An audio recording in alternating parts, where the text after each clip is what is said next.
এই দশকে আপনি বেশি বেশি সুবহানাল্লাহ পড়বেন, আলহামদুলিল্লাহ, লা ইলাহা ইল্লাল্লাহ, আল্লাহু আকবার।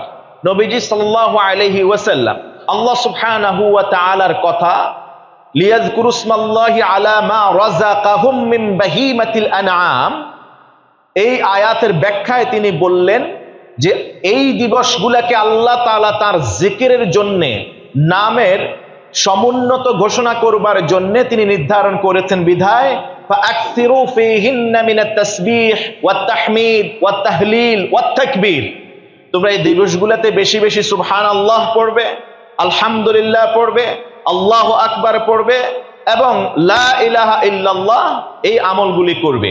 এই জন্য এই দিবসগুলি যখনই সময় পাবেন তখনই সুবহানাল্লাহ, আলহামদুলিল্লাহ, লা ইলাহা ইল্লাল্লাহ, আল্লাহু আকবার পড়বেন। জিলহজ মাসের চাঁদ উদিত হওয়ার পর থেকে শুরু হয়ে গেছে তাকবীর, আল্লাহু আকবার, আল্লাহু আকবার, লা ইলাহা ইল্লাল্লাহ, আল্লাহু আকবার, আল্লাহু আকবার, ওয়ালিল্লাহিল হামদ। এই তাকবীর জিলহজ মাসের চাঁদ উদিত হওয়ার পর থেকে এটা পড়া মুস্তাহাব।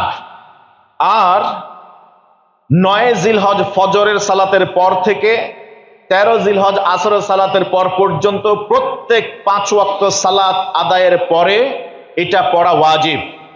ওই সময় সালাতে সালাম ফিরানোর পরে আল্লাহু আকবার, আল্লাহু আকবার, লা ইলাহা ইল্লাল্লাহ, আল্লাহু আকবার, আল্লাহু আকবার, ওয়ালিল্লাহিল হামদ, এই তাকবীর পড়া ওই সময় ওয়াজিব। এছাড়া যেহেতু আমরা এখন ওয়াজিব সময় ঢুকিনি, এখন আমাদের জন্য মুস্তাহাব হলো বেশি বেশি এই তাকবীর ধ্বনি দেওয়া।